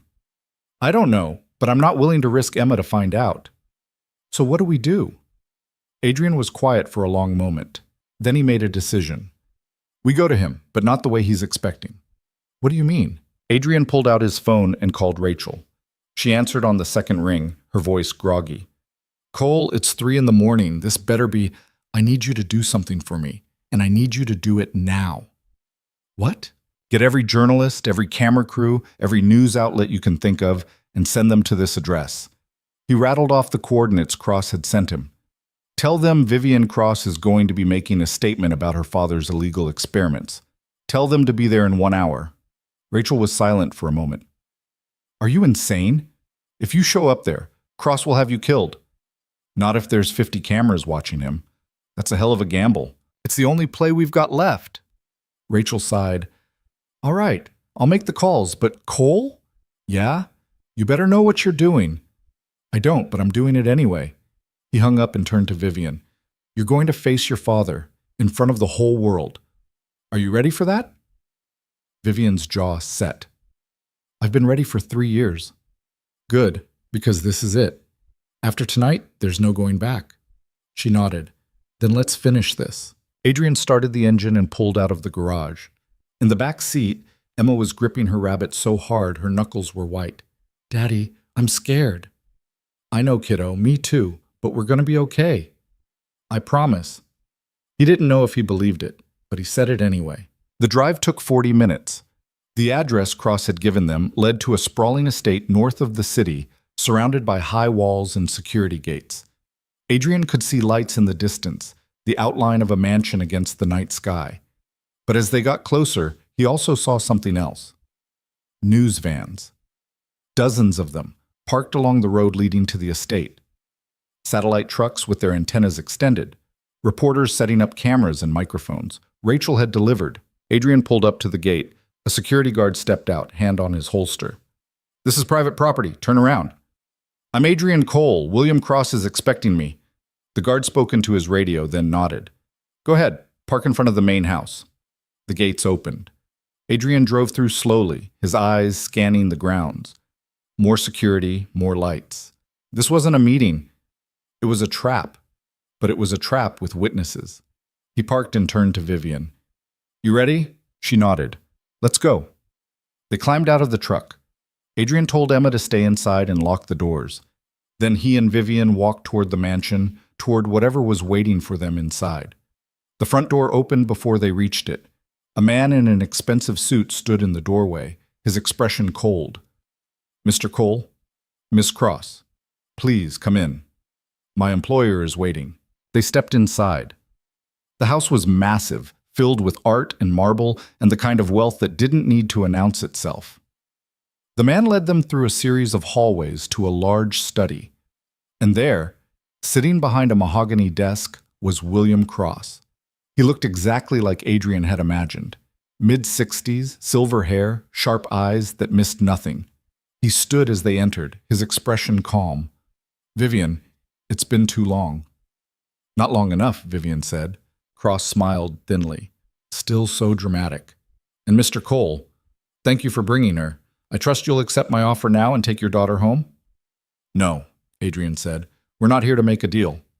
Cross's smile faded. "Then why are you here?" Vivian stepped forward. "Because I wanted to see your face when your world falls apart." Cross frowned. "What are you talking about?" Vivian turned toward the window. Outside, the news crews were setting up their equipment, their lights illuminating the grounds. "I'm talking about the 50 journalists outside right now, waiting to hear me tell the truth about what you've done. I'm talking about the fact that every word we say in this room is about to become public record. And I'm talking about the fact that you've finally run out of places to hide." Cross's face went pale. He moved to the window, staring at the cameras. "You brought them here." "I did." "You stupid girl. Do you have any idea what you've done?" "Yeah," Vivian said, her voice steady. "I've ended this, once and for all." Cross turned back to her, his expression twisted with rage. "You think this changes anything? You think a few reporters are going to stop me? I own half the judges in this state. I have connections you can't even imagine. By tomorrow, this will all be forgotten." "No," Vivian said. "It won't, because I'm not running anymore, and I'm not letting you control me anymore. So you can threaten me all you want. You can send your lawyers and your hired guns, but you can't make me disappear, not anymore." Cross stared at her. For a moment, he looked like he might hit her. Then he turned to Adrian. "This is your fault. You turned her against me." "I didn't turn her against you," Adrian said. "You did that yourself." Cross's hand moved toward his desk drawer. Adrian saw the motion and reacted instinctively, pulling the pistol from his waistband and leveling it at Cross's chest. "Don't." Cross froze. Then he laughed, a bitter, hollow sound. "You're going to shoot me? In front of all those cameras?" "If I have to." "You won't, because you're not a killer, Mr. Cole. You're just a desperate man trying to protect what's his, and that makes you weak." Adrian's finger tightened on the trigger.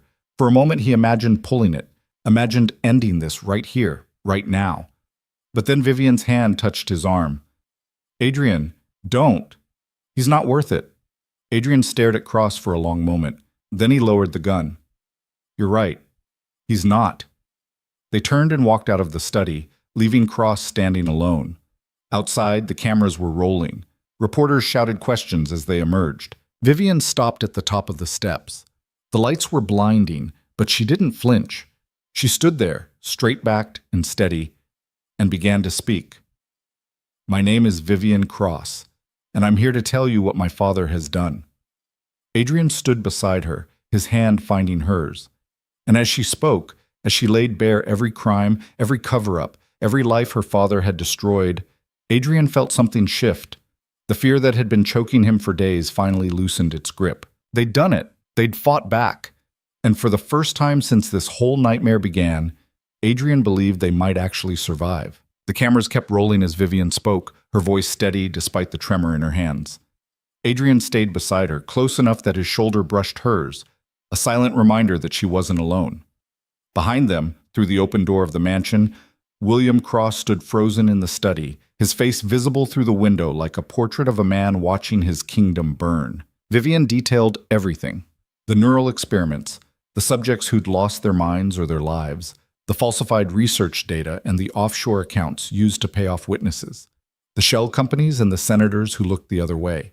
She named names, cited dates, and when a reporter asked if she had proof, she held up the USB drive that Rachel had copied before publishing the original story. "Everything is here," Vivian said, "and copies have been sent to every major news outlet and federal agency in the country. My father can't bury this anymore." A reporter from the front shouted, "Ms. Cross, are you saying your own father experimented on you?" Vivian's jaw tightened. "Yes. I volunteered because I believed in the research. I believed we were helping people.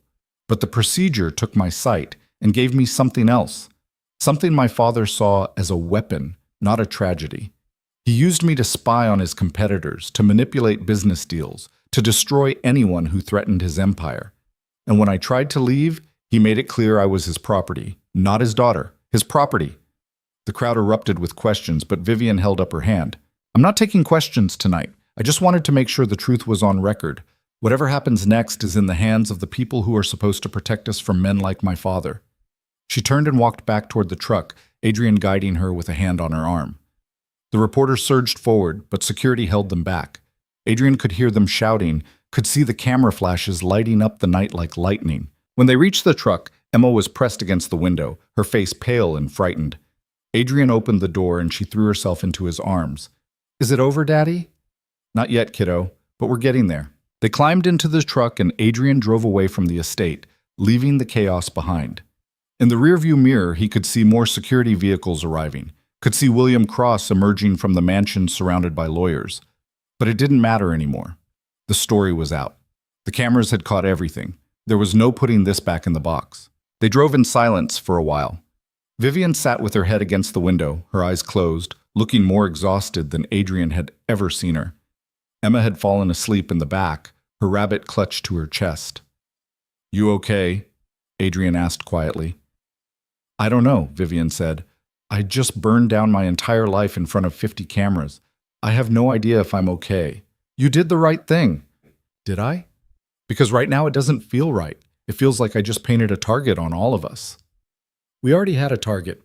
You just made sure your father couldn't hide behind his money anymore." Vivian was quiet for a moment. "What happens now?" "Now we find somewhere safe to sleep. And tomorrow we figure out the rest. There's going to be an investigation. Federal prosecutors, probably. They'll want me to testify." "Good. Let them investigate. Let them drag your father through every court in the country. You've done your part." "Adrian, you don't understand. My father's lawyers will come after me. They'll try to discredit everything I said, paint me as unstable or vengeful. They'll say I'm lying. Let them try. You've got evidence, you've got witnesses, and you've got the fact that you were willing to stand in front of the world and tell the truth while your father hid in his mansion." Vivian turned her head toward him. Even in the dark, even without being able to see him clearly, Adrian felt the weight of her gaze. "Why do you have so much faith in me?" she asked. "Because you keep proving me right." She reached across the seat, her hand finding his. They drove like that for a while, hands linked, the city lights fading behind them. Adrian took them to Marcus's cabin, the same one they'd fled from days earlier. It felt like years. The cabin was dark and cold when they arrived, but Adrian got a fire going while Vivian helped Emma into bed. By the time the flames were crackling in the fireplace, Emma was asleep again, her small body curled under the blankets. Adrian and Vivian sat on the couch, both of them too wired to sleep despite the exhaustion pulling at their bones. The fire cast shadows across the room, making everything feel softer, safer than it was. "Do you think he'll come after us?" Vivian asked. Your father? Adrian considered it. No, not tonight. He's too busy trying to control the narrative. But eventually, yeah, he'll come after us. Men like him always do. So what do? We fight. Same as we've been doing. Same as we'll keep doing until he can't fight anymore. Vivian leaned her head against his shoulder. I'm tired of fighting. I know. I just want to sleep. I want to wake up and have this all be over. It will be. Maybe not tomorrow, maybe not next week, but eventually it'll be over. And when it is, you'll still be here. You'll still be alive, and that's what matters. She was quiet for a long moment. Then she said, Thank you. For everything. For not giving up on me when you should have.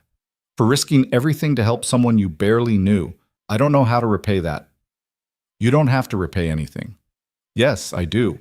Because what you did, breaking me out of that facility, standing beside me in front of those cameras, you didn't have to do any of that. You could have walked away a dozen times, but you didn't. Why? Adrian stared into the fire, watching the flames dance. You remember what you said to me that first night, in the apartment? I said a lot of things. You said no one should have to run forever. And I think the same is true about carrying things alone. I spent 4 years doing that after Sarah died. Carrying all of it by myself because I thought that's what being strong meant. But it just made me tired. And then you showed up, and suddenly I wasn't carrying it alone anymore. So maybe I didn't do this just for you. Maybe I did it for me too. Vivian lifted her head, her hand reaching up to touch his face. I think I'm falling in love with you, Adrian Cole. And that terrifies me. Adrian's breath caught. Why does it terrify you? Because everyone I've ever loved has either left or been taken from me. And I don't think I could survive losing you too. You're not going to lose me. You don't know that. No, I don't. But I'm choosing to believe it anyway. Because the alternative is giving up.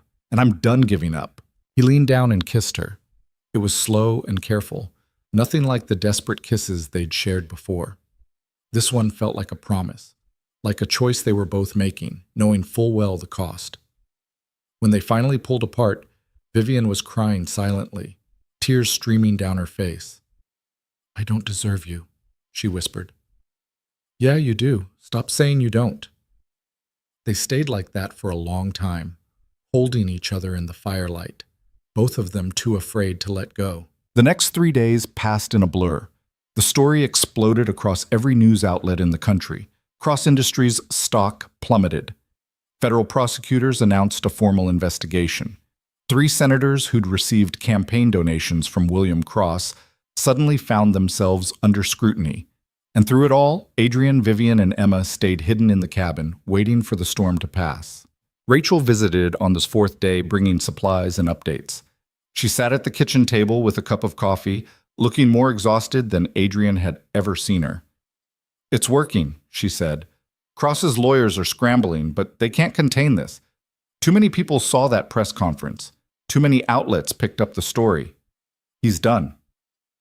What about the federal case? Adrian asked. Adrian, they're building it, slowly. They want to make sure it's airtight before they move, but they've already seized documents from Cross Industries headquarters. They've interviewed a dozen former employees. It's happening. How long? Months, probably. Maybe a year before it goes to trial. But it'll go to trial. I'm sure of it. Vivian was sitting by the window, her hands folded in her lap. What about the charges against me? The corporate espionage? Rachel smiled faintly. Dropped. Turns out the arresting agents didn't have proper authorization. Their warrant was signed by a judge who's currently under investigation for accepting bribes from, surprise, William Cross. The whole arrest was illegal. You're free. Vivian's shoulders sagged with relief.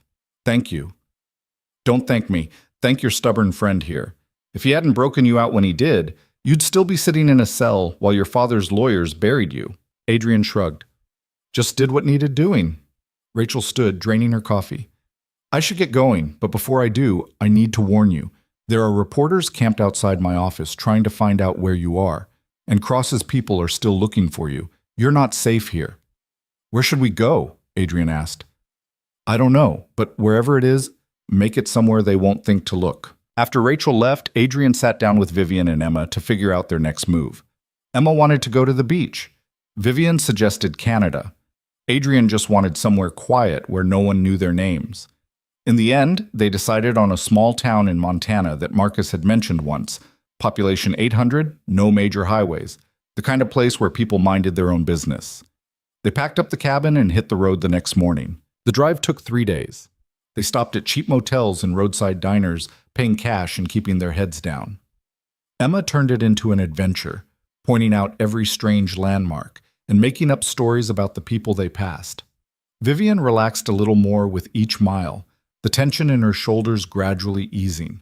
By the time they reached Montana, it felt like they'd crossed into another world. The town was exactly what Marcus had described: small, quiet, surrounded by mountains and forests. Adrian rented a house on the edge of town, a 2-bedroom cabin with a view of the valley.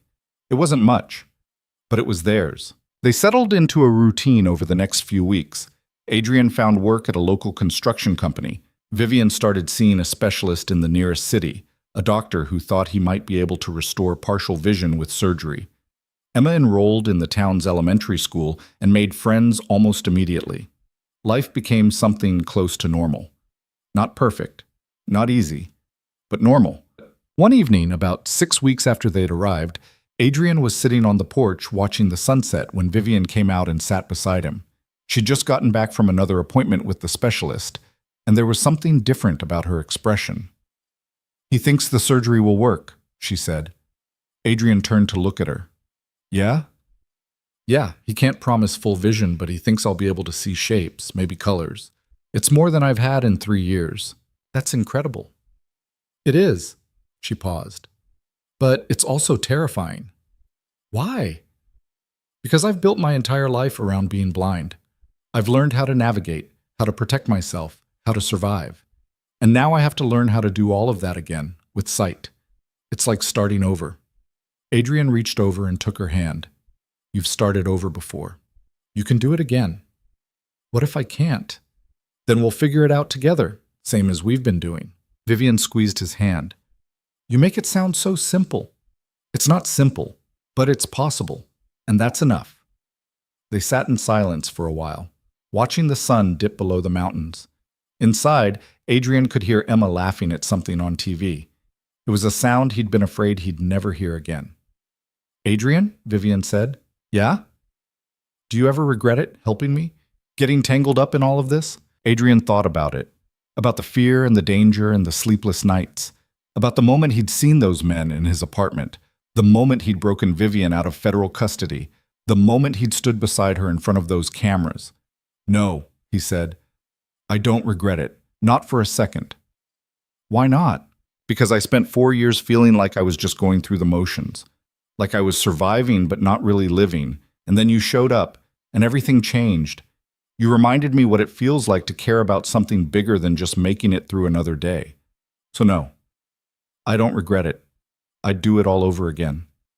Vivian's eyes filled with tears. "I love you. I love you too." They kissed as the last light faded from the sky. Inside, Emma called out that dinner was ready. And for the first time in longer than Adrian could remember, everything felt right. The federal case against William Cross went to trial 8 months later. Adrian, Vivian, and Emma traveled back to the city for the proceedings, staying in a hotel under protective custody. The trial lasted 6 weeks. Vivian testified for 3 days, recounting everything her father had done with a clarity that left the courtroom silent. William Cross sat at the defense table, his expression blank, his lawyers whispering in his ear. He never looked at Vivian, not once. The jury deliberated for 2 days. When they returned, the verdict was unanimous. Guilty on all counts. Cross was sentenced to 30 years in federal prison without the possibility of parole. His assets were seized, his company dismantled, his legacy destroyed. Standing outside the courthouse afterwards, surrounded by reporters, Vivian gave one final statement. "My father spent his entire life building an empire on other people's suffering. He believed he was untouchable. He was wrong. Justice doesn't always come quickly, and it doesn't always come easily. But it comes. And today, it came for him." The reporters shouted questions, but Vivian didn't answer them. She just turned and walked away, Adrian and Emma on either side of her. They returned to Montana the next day. The surgery was scheduled for the following month. Vivian was nervous, but Adrian could see the hope in her eyes, the possibility that things might get better. The surgery took 6 hours.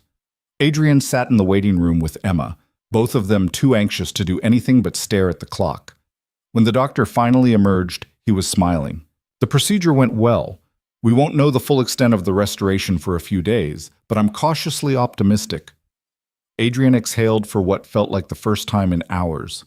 Can we see her? She's still in recovery, but you can go in. Vivian was lying in the hospital bed, her eyes covered with bandages. She turned her head as they entered, a faint smile on her lips. Adrian? Yeah, I'm here. Emma too.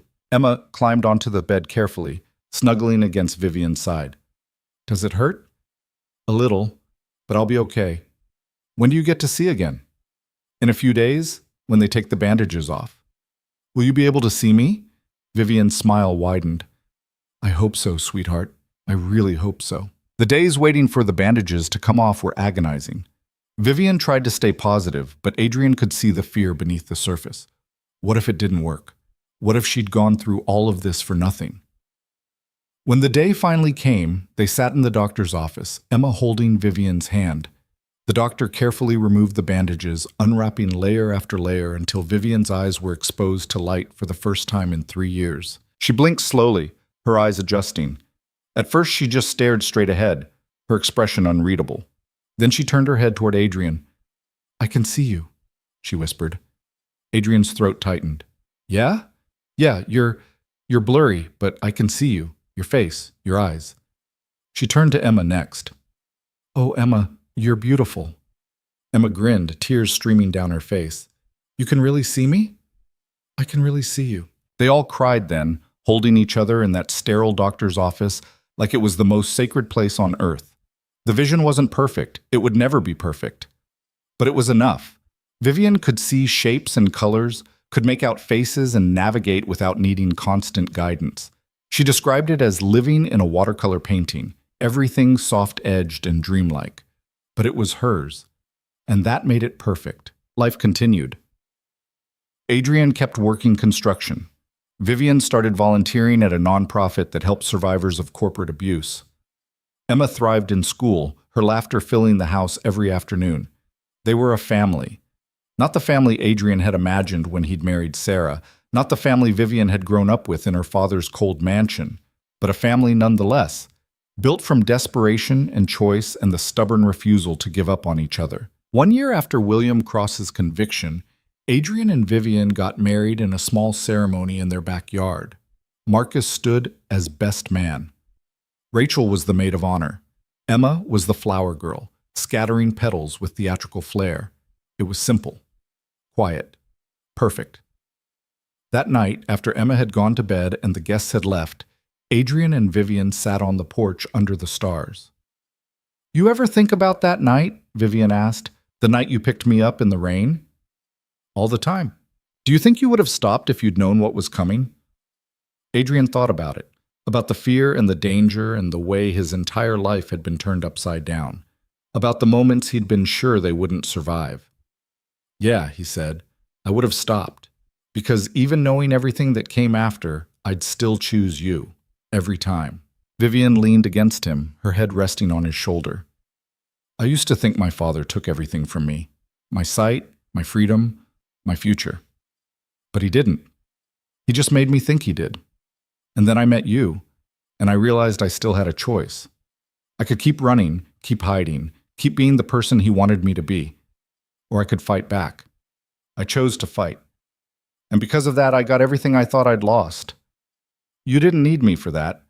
You had the strength all along. Maybe, but I needed you to help me see it.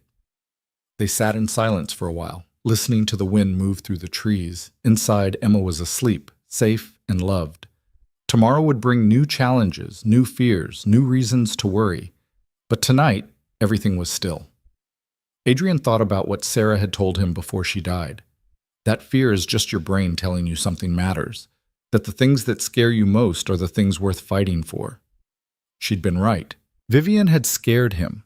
Loving her had terrified him, but she'd also reminded him what it meant to be alive. Not just surviving, but living.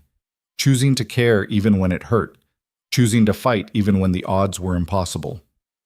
That's what being human means, Adrian thought. It means being scared and doing it anyway. It means getting knocked down and choosing to stand back up.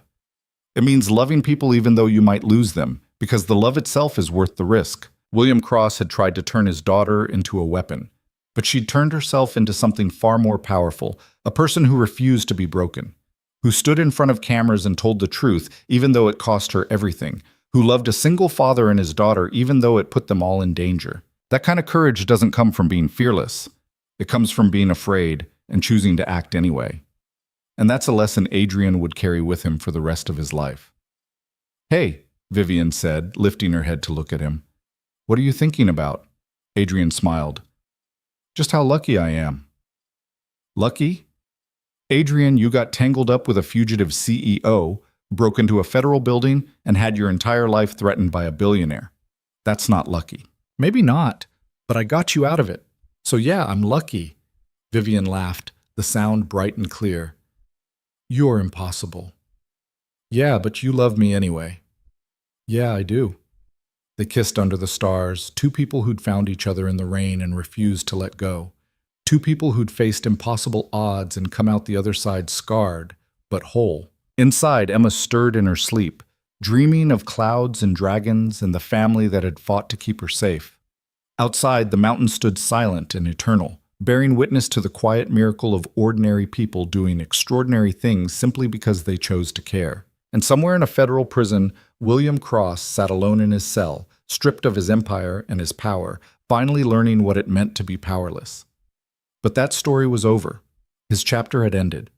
This was a new story now, a better one. Adrian had spent 4 years believing his story ended when Sarah died, that he was just marking time until Emma grew up and he could finally stop pretending to be okay. But he'd been wrong. His story hadn't ended. It had just been waiting for the right person to help him write the next chapter. Sometimes the people who save us are the ones we stop to help in the rain. Sometimes the families we build are stronger than the ones we're born into. And sometimes the bravest thing we can do is admit we can't carry everything alone. Adrian had learned all of that from a blind woman in white who knew his name before he told her. A woman who'd walked into his life carrying secrets and danger and the kind of courage that changes everything. He'd saved her from the storm that night, but in the end, she'd saved him too. And that made all the difference.